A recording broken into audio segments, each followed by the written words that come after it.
حق کی تلاش میں ہیں اور معرفت حق چاہتے ہیں،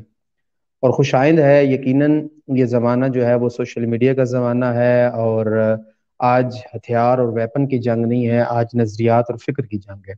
اور جس طرح کے آپ کا موضوع ایک مستحسن موضوع ہے اور یہ منعون ہے حضرت ولی العصر صلوات اللہ وسلم علیہ وجل فرجہ الشریف کی ذات بابرکات سے، اور ان کے ظہور کی تیاریوں میں سمجھتا ہوں کہ سوشل میڈیا ایک اہم کردار ادا کر سکتا ہے، لوگوں کو آگاہی کے ساتھ، لوگوں کے ایمان کی پختگی کے ساتھ۔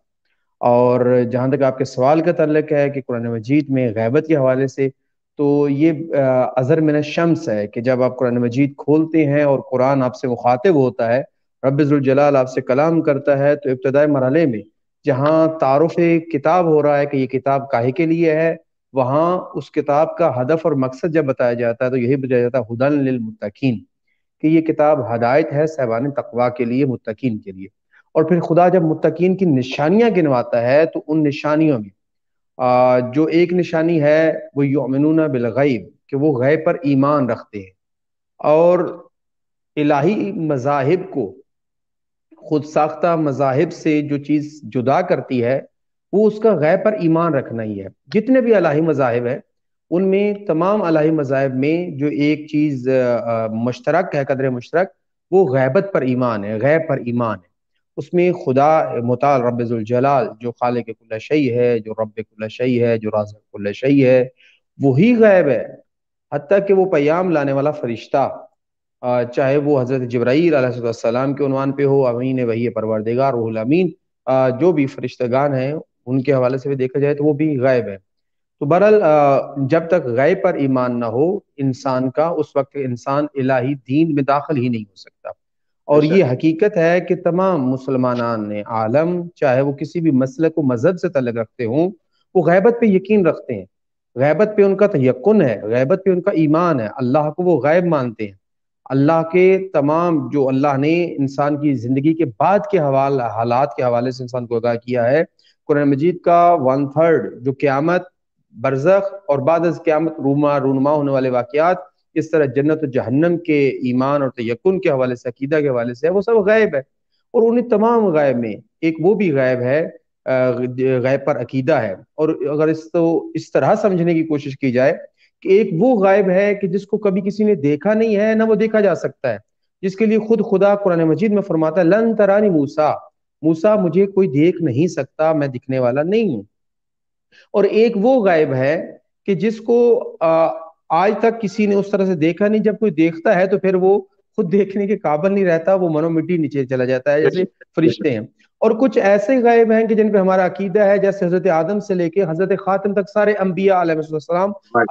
انبیاء ماسلف ہیں، جو ہیں انبیاء جو گزر چکے ہیں۔ اور اسی طرح ہمارا عقیدہ پھر آئندہ کے بارے میں کہ جنت ہے، جہنم ہے، پل صراط ہے، برزخ ہے، میزان ہے، یہ سارے عقیدے، اور پھر جنت کی نعمات ہیں، جہنم کی وعید ہے، عذاب ہے، یہ سب غائب ہے۔ اچھا، ان میں سے اگر ہم اس کو تقسیم کریں، ڈیوائیڈ کریں، تو یہ غائب کی 3 قسمیں بنتی ہیں۔ ایک وہ غائب کہ جس کو کسی نے دیکھا نہیں، نہ دیکھ سکتا ہے، نہ کوئی دیکھے گا۔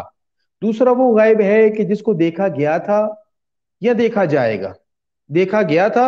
اور ابھی وہ دکھائی نہیں دیتا، پھر آئندہ جب دنیا فنا ہو جائے گی، معاشر میں حاضر ہوں گے، تب دیکھیں گے انبیاء سلف کو، اوصیاء، اولیاء، شہداء، صدیقین، صالحین جو دنیا سے چلے گئے ان سب کو۔ اور ایک وہ غائب ہے کہ جس کو دیکھا بھی گیا تھا، دیکھا جا بھی رہا ہے اور دیکھا جائے گا بھی۔ میری مراد حضرت ولی العصر ہے کہ جن کو 255 ہجری میں تقریباً 300 کے قریب ائمہ علیہ السلام کے ماننے والوں نے اپنے زمانے میں دیکھا تھا۔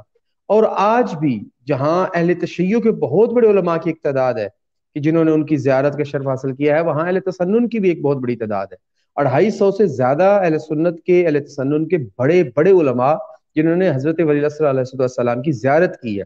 اور ان کی جو ہے وہ بالترتیب جو ہے ان کے حالات و واقعات جو ہے وہ مرقوم ہے کتابوں میں۔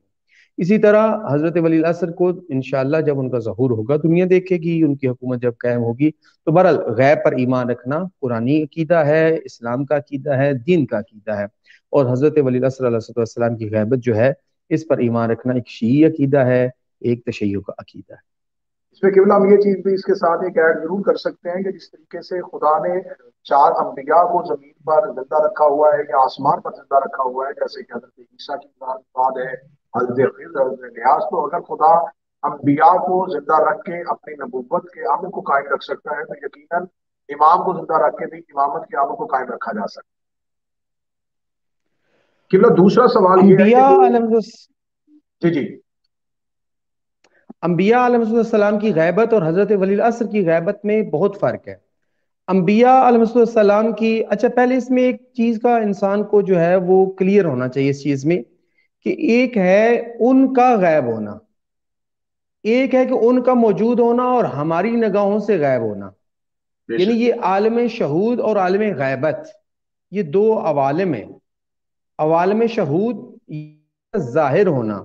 انسان کے پاس کسی چیز کے ظہور اور شہود کے حوالے سے 5 حواس ہیں، کہ جن 5 حواس سے انسان درک کرتا ہے، جن 5 حواس سے انسان جو ہے وہ کسی چیز کو جانچتا، ناپتا، تولتا، چکھتا، سنتا، دیکھتا اور محسوس کرتا ہے۔ جو اس عالم وہ غیب ہے۔ اب عالم شہود میں حواس خمسہ کی حص میں نہ آنا کسی کے وجود کی نفی نہیں ہے، کسی کے وجود کا ہونا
جی قبلہ جی کہاں سے آواز منقطع ہوئی تھی؟ اب جی مجھے بالکل آپ اندازہ کی نہیں آواز اس آتی رہی ہے کہ ایسا کیسے ممکن ہے کہ ایک چیز کو زندہ رکھا جائے، اس کا وجود بھی قائم ہو، تو یہ امام اور انبیاء کے غیبت کے فرق کو واضح کر رہے ہیں۔ جی ہاں، تو میں یہ عرض کر رہا تھا کہ شہود اور غیبت کے حوالے سے، یعنی وہ جی وجود کا وجود ہونا، موجود ہونا، اور دکھائی نہ دینا یا محسوس نہ کرنا، یا آپ کی حس حواس خمسہ میں نہ آنا کسی چیز کے کسی چیز کے نہ ہونے کی دلیل حد کا بالکل بھی نہیں ہے۔ حضرت ولی اللہ صلی اللہ علیہ وسلم علیہ جو ہے ان کا وجود اطہر ازر من الشمس ہے، ان کا موجود ہونا، اور شیبر العقیدہ ہے اس پہ لولا حجت لساخت الارض والسماوات واہلھا، کہ اگر ایک لحظہ کے لیے بھی حجت خدا نہ ہو تو زمین و آسمان تہ و بالا ہو جائے۔ بے شک اور انبیاء علیہ السلام کو خدا نے عرش پہ رکھا ہوا ہے، اور حضرت ولی اللہ صلی اللہ علیہ وسلم کو زمین پہ موجود ہیں۔ اب یہ سوال پیدا ہوتا ہے کہ حضرت ولی اللہ صلی اللہ علیہ وسلم زمین پہ موجود ہے تو ان کا موجود ہونا اور سامنے نہ ہونا کیا ہمیں فائدہ دے رہا ہے؟ بالکل بھی ہمیں فائدہ دے رہا ہے، اور بالکل قرآنی نگاہ میں بھی ہمیں فائدہ دے رہا ہے۔ بلکہ میں اس میں قرآنی تمثیل ہی پیش کرنا چاہوں گا کہ حضرت موسیٰ علیہ السلام کے ہم سفر حضرت خضر سلام اللہ علیہ جب ان کے ساتھ ہمراہ جاتے ہیں تو جب وہ کشتی والوں کی کشتی میں سوراخ کر رہے ہوتے ہیں تو کشتی والے اس کو نہیں جان رہے ہوتے کہ وہ ان کے لیے کیا فائدہ دے رہے ہیں۔ اسی طرح جب وہ بچوں کے لیے دیوار کو سیدھا کر رہے ہوتے ہیں، شاید بچے ان سے غافل ہوتے ہیں کہ وہ ہمارے لیے یہ عمل سر انجام دے رہے ہیں۔ اسی طرح بوڑھے ماں باپ کے لیے ایک وہ عمل کر رہے ہوتے ہیں کہ ان کے بیٹے کو قتل کر رہے ہوتے ہیں، اور اس کا کیا ان کو فائدہ ہو رہا ہوتا ہے وہ بوڑھے ماں باپ نہیں جانتے ہوتے کہ اس بچے کے قتل ہونے میں ہمارے لیے کیا فائدہ ہے۔ مگر ایک ولی خدا زمانے میں موجود ہوتے ہوئے جن کے لیے وہ کر رہا ہوتا ہے ان کی نگاہوں سے اوجھل ہوتے ہوئے، ان کی نگاہوں سے غائب ہوتے ہوئے، اپنے وجود کے ساتھ، وجود کے موجود ہوتے ہوئے ان کو فائدہ دے رہا ہوتا ہے۔ اسی طرح حضرت ولی العصر ہمارے درمیان رہتے ہوئے، حضرت عیسیٰ ہوں، حضرت ادریس پیغمبر ہوں، باقی انبیاء مسلف جن میں سے جن کے لیے ہم حیات کے قائل ہیں اور ہمارا عقیدہ ہے کہ وہ آسمانوں پہ زندہ ہیں، ان کی حیات اور ہماری حجت کی حیات غیبت میں فرق ہے۔ ان کی غیبت جو ہے وہ آسمانوں میں موجود ہے اور وہ موجود ہے، اور حضرت ولی العصر ہمارے درمیان موجود ہے، اور ہم ان سے ایسے ہی استفادہ کرتے ہیں جس طرح کہ امام صادق علیہ السلام سے جب سوال کیا گیا حضرت ولی العصر علیہ السلام کے بارے میں کہ آپ کا بیٹا جو قائم ہوگا، تو فرمایا ہاں قائم ہوگا اور ایک طویل عرصے تک وہ غیبت میں رہے گا۔ تو سوال نے پوچھا فرزند پیغمبر ان کا طویل عرصے تک غیبت میں رہنا اس زمانے کے شیعوں کو کیا فائدہ دے گا؟ ماننے والوں کو، چاہنے والوں کو، پیروں کو، اطاعت کرنے والوں، اتباع کرنے والوں کو کیا استفادہ کریں گے ان سے، اور کیا ان کو فائدہ دے گا؟ فرمایا ویسے ہی جیسے بادل کی اوٹ سے سورج فائدہ دیتا ہے، جس طرح سورج اپنی پوری توانائی، اپنی قوت، اپنا انسان کائنات کے ہر ایک چیز کے لیے جو ہے وہ وسائل بادل کے پیچھے سے دیتا ہے، اس طرح وہ پردہ غیبت سے ہی ہمارے لیے ہمارے استفادے کے لیے اپنی عنایات فراہم کیے ہوئے۔ ماشاء اللہ قبلہ، جیسے کہ خداوند متعال نے جب یہ وعدہ کیا کہ میں انسانیت کو ہدایت پہنچاؤں گا، اور ہدایت دینا خدا نے ذمہ داری بھی اپنی رکھی، اور خدا نے واضح طور پہ قرآن میں متعدد مقامات پر یہ اعلان بھی فرمایا کہ ہدایت صرف اللہ ہی کے لیے ہے، یہ خدا ہی ہے جو ہدایت کرے گا۔ تو خدا نے اِنَّا جب عَلَيْنَا الْهُدَىٰ۔ جی خدا نے جب ابلیس کو اپنی بارگاہ سے نکالا تو اس نے بھی وقت معلوم تک کے لیے ایک مدت کو مانگا، اور آج بھی تمام مسلمانان عالم کا یہ نظریہ ہے کہ جتنے بھی فاسد خیالات ہیں یا جتنے بھی گناہ ہیں، ان کا پیچھے جو پس منظر میں ہے وہ ایک ابلیسی طاقت ہے جو مختلف طریقوں سے انسان کو گمراہ کرتی ہے۔ ہمارے ہاں یہ عقیدہ پایا جاتا ہے کہ جیسے ابلیس جو ہے وہ غائب رہ کے گمراہ کر رہا ہے، تو یہ عدل الہی کے خلاف ہے، یہ تقاضۂ عدل کے خلاف ہے کہ کوئی گمراہ کرنے والا موجود ہو اور کوئی ہدایت کرنے والا موجود نہ ہو۔ اب یہاں پر ایک سوال جو ہے وہ ہمارے مکتب پر اعتراض کرنے والوں کی طرف سے آتا ہے کہ وہ کہتے ہیں یقیناً ہم اس بات کو مانتے ہیں کہ شیطان جو ہے وہ گمراہ کر رہا ہے، جتنے بھی فاسد نظریات، خیالات ہیں یا گناہ زمین پہ پائے جاتے ہیں وہ شیطان کی طرف سے ہیں، لیکن اگر آپ یہ کہتے ہیں کہ امام برحق موجود ہیں اور وہ انسانیت کو ہدایت کر رہے ہیں، تو آپ ہمیں بتائیں کہ ان کی عدم موجودگی میں، ان کے غیبت میں یا غائب رہ کر ان سے ہدایت لینا مخلوق کے لیے کیسے ممکن یہ تو بالکل واضح ہے، یہ جو وہ جو پھکی بیچنے والے اپنا نیا دین بناتے ہیں نا جی، ان کے لیے پھکی یہی ہے کہ، اور کسی نے اس سے پہلے شاید غالباً ان کو دی بھی ہے، ہے؟ کہ ہاں دیکھیں جس طرح خدائے متعال رزاق ہے اور رازق ہے، جس طرح خدائے متعال موتی ہے اور عطا کرنے والا ہے، جس بے طرح شک، وہ غیبت سے عطا کرتا ہے اور رزق دیتا ہے، حیات دیتا ہے، موت دیتا ہے، ایسے ہی امام بھی پردہ غیبت سے یہ سب کچھ فراواں کر رہے ہیں۔ اور اس کے علاوہ ایک چیز ہمیں اور دیکھنی چاہیے کہ ان پروردگار عالم نے جب نبی اکرم صلی اللہ علیہ وآلہ وسلم کہ جن کے وجود اور ہدایت کا تسلسل امام مہدی ہیں، اور جن کی ذات کی ہادی ہونے کا تسلسل، حجت ہونے کا تسلسل امام مہدی ہیں، ان کو فقط انسانوں کے لیے نبی نہیں بنایا، وہ انسانوں کے لیے رسول نہیں تھے۔ فرمایا وما ارسلناک الا رحمتا للعالمین، وہ عالمین کے لیے رسول ہے۔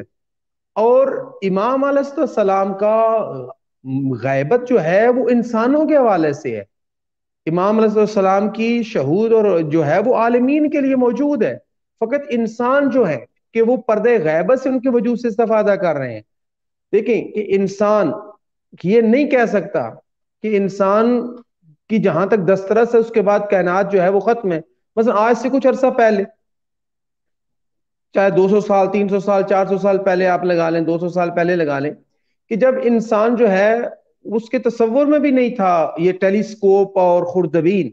اس کے تصور میں نہیں تھا یہ عدسے اور عدسوں سے پھر وجود پانے والے یہ اوزار اور ہتھیار، یا ٹیلیسکوپ یا خوردبین۔ تو اس انسان کے سامنے خوردبین جب تک نہیں آئی اور اس سے کہا جائے کہ ایسا وجود موجود ہے کہ جو انسان کی آنکھ سے دکھائی نہیں دیتا، اور وہ اتنا کمزور وجود ہے یا اتنا چھوٹا وجود ہے جس کو عنصر کہا جائے، اور پھر عنصر کے اندر بھی حرکت موجود ہے، اور اس حرکت کو آج سے کچھ عرصہ پہلے انسان ماننے کو تیار نہیں تھا. یعنی کہ ایک ریت کے ذرے کے اندر موجود 1000 حصے بھی کر دی جائے تو ہر حصے میں حرکت موجود ہے. اس حرکت کو ماننے کو آج سے پہلے انسان تیار نہیں تھا جب تک کہ اس نے اپنا خوردبین کو دریافت نہیں کر لیا. خوردبین کے دریافت ہونے کے بعد وہ اس چیز کو قبول کرنے لگا. اسی طرح ٹیلیسکوپ کے بعد انسان یعنی زمین اور سورج اور چاند اور یہ چمکنے والے ستاروں کے آگے سمجھنے کو کچھ قائل ہی نہیں تھا. وہ آج بھی آپ دیکھتے ہیں کہ وہ سبز پگڑیوں والے جو ہیں وہ جو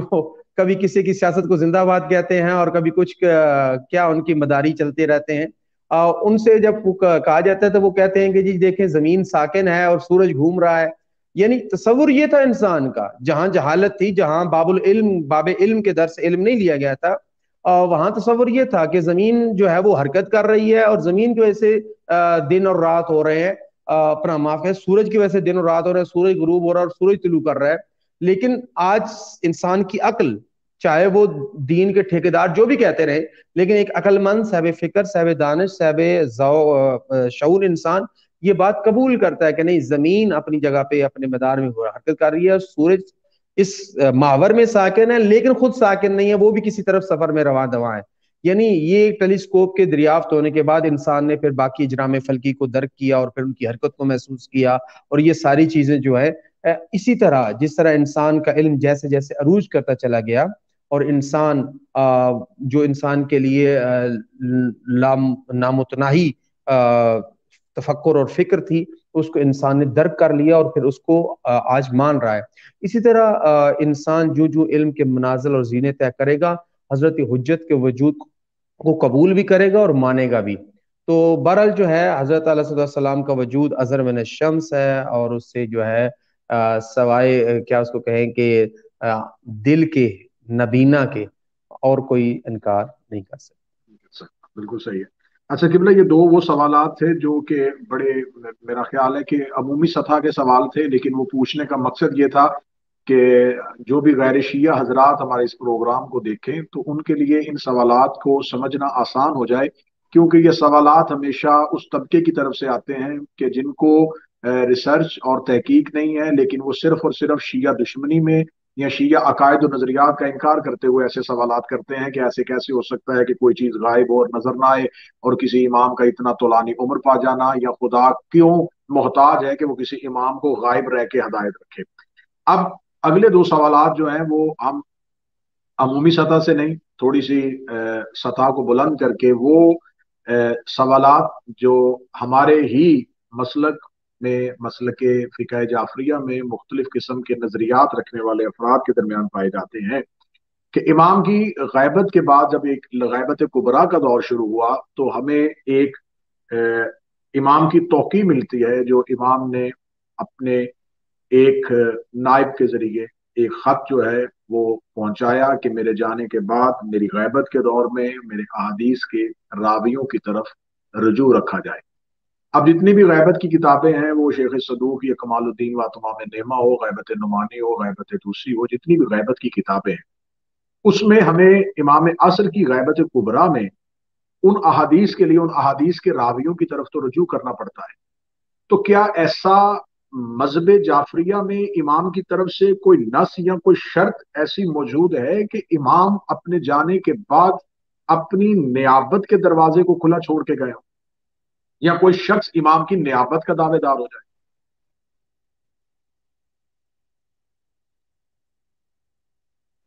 اچھا, آپ کی آواز اس میں کٹتی رہی, لیکن جو میں سمجھ پایا ہوں اس میں یہ عرض کرنا چاہوں گا کہ نواب اربع کے حوالے سے کوئی اختلاف موجود نہیں ہے, چاہے وہ کسی بھی فکر اور نظر کے حامل افراد ہمارے بزرگان گزرے ہیں, تمام افراد نے جو ہے وہ نواب اربع کے وجود کو قبول کیا, اور نواب اربع نے جس طرح سے امام علیہ السلام کی غیبت صغریٰ کے حوالے میں وہ 69 ایئرز جو 69 سال کا ایک انتہائی مشکل دور تھا, اور جس میں آپ سمجھ سکتے ہیں کہ حضرت ولی العصر علیہ السلام جیسی نعمت کبریٰ کو پردہ غیبت میں سرداب میں جانا پڑا, ان کے حوالے سے ان کے جو زمانہ گزرا, چاروں نواب اربع کے زمانے میں, چاروں نائبین کے زمانے میں حضرت علیہ السلام کو ان سے رابطہ رہنا, اور پھر چوتھے نائب جناب محمد بن علی سمری رضوان اللہ تعالیٰ علیہ کو امام علیہ السلام کی توقیع مبارک میں امام علیہ السلام کی نصیحت کو ملنا کہ اپنے بعد کسی کی وصایت کا اعلان نہ کریے گا، اور ہم اس کے بعد جو ہے وہ کسی سے ظاہر بظاہر اس طرح ملاقات نہیں کریں گے۔ تو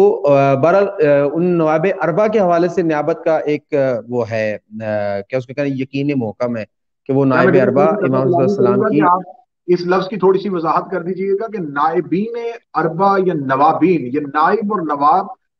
یہ کیا ایک ہی معنی میں استعمال ہوں گے؟ جی ہاں، نائب کی جمع نواب ہوگا یا نائبین ہوگا۔ ٹھیک ہے۔ اس کی اگر آپ رفیع حالت کو نواب کہیں گے اور اس کی جری حالت کو جو ہے وہ نسبی حالت کو نائبین کہیں گے، اس کے لفظ کی حالت کا ہے، نواب یا نائبین میں فرق نہیں ہے۔ نائب کی جمع نواب یا نائبین، جو بھی جو آپ یوز کرنا چاہیں۔ یہ امام کی یوزلی طرف سے جو ہے وہ مختص کیے نواب گئے تھے، اربع یہ کہا امام کی جاتا طرف ہے، سے مخصوص امام کیے کے گئے تھے، نائبین کہا جاتا ہے۔ یہ امام کی طرف سے مختص تھے، امام کی طرف سے مخصوص تھے، اور ان کی نیابت کا امام سرکار ولی الاسد جو ہے وہ اعلان فرما چکے تھے کہ یہ میرے وہ لوگ ہیں جو میری غیبت صغرا کے دور پہ میرے اور عوام کے درمیان رابطے کی صورت کو بحال رکھیں گے۔ جی ہاں، وہ نائبین رابط کا، چونکہ آواز کٹ رہی تھی اور میں اس کا صحیح طرح سمجھ نہیں پایا، جو مجھے سمجھ آئی ہے نائبین جو تھے وہ رابط کا ایک سلسلہ تھا، وہ اپنے معاملات امام علیہ السلام تک لوگ کو ان نائبین تک پہنچاتے تھے، اور نائبین امام علیہ السلام سے ہدایات لے کے ان تک پہنچاتے تھے۔ اصل میں سلسلہ اسی طرح سے تھا کہ مختلف علاقوں میں کچھ عمائدین موجود تھے، کچھ تفقہ و فقہ کو سمجھنے والے، دین کو سمجھنے والے امام علیہ السلام امام حضرت امام نقی علیہ السلام کے زمانے سے ایک سلسلہ موجود تھا، جس کو امام رضا علیہ السلام نے بیسک جو ہے اس کو منظم کیا تھا، اور امام رضا علیہ السلام کے بعد امام تقی علیہ السلام کو اتنا دورانیہ نہیں ملا، لیکن اس کے باوجود اس نظم کو امام علیہ السلام نے مزید نظم دیا، اور امام نقی کے زمانے میں جو ہے وہ بہترین صورت میں ایک رابطے کی شکل بن گئی۔ ہر علاقے میں کوئی نہ کوئی افراد موجود تھے جن کے ذریعے سے باقی لوگوں تک رابطہ ہوتا تھا، اور پھر ان کا رابطہ جو تھا وہ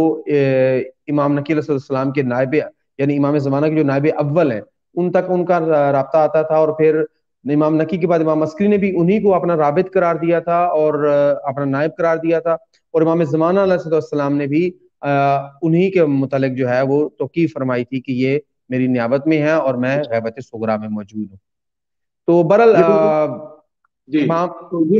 یہ جو نائبین کا سلسلہ تھا، یہ غیبت صغرا کے دور میں، غیبت جب کبرا میں داخل ہوا یہ دور، غیبت صغرا سے نکل کے ہم غیبت کبرا میں آئے ہیں، اور آخری جو امام کے نائب ہیں وہ ایک امام کی توقیع جو ہے وہ بتا دیتے ہیں، وہ پڑھ کے سنا دیتے ہیں، یا وہ شیخ مفید نے جیسا کہ لکھ دیا، اس توقیع کو چھاپ دیا کہ امام کی غیبت کبرا کے دور میں صرف اب احادیث کے راویوں کی طرف رجوع کرنا ہے۔ تو اب راویان حدیث جو ہیں جن سے ہم روایت لیں گے،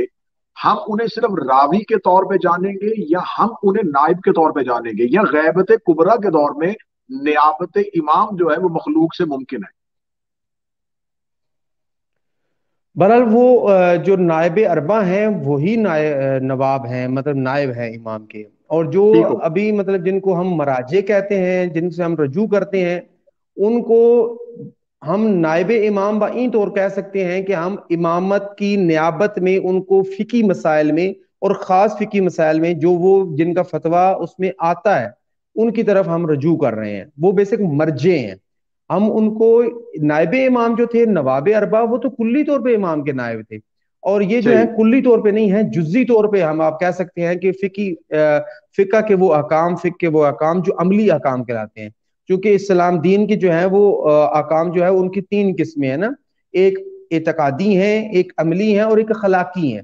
جو اعتقادی ہیں ان میں آپ جو ہے وہ امام سے رجوع کریں گے، اور امام کی روایات سے رجوع کریں گے، قرآن سے رجوع کریں گے، اس میں جو ہے وہ ہر ایک کے پاس اپنی ادلہ موجود ہوں گی، اپنی دلیل موجود ہوگی، جس طرح انہی ادلہ کو قائم کرنے کے لیے آپ نے یہ پروگرام رکھا ہوا ہے۔ اور ایک جو ہے وہ فقہ کے احکام ہے، فقہ کے احکام کے حوالے سے جو ہے، فقہ کے احکام کے حوالے سے جو ہے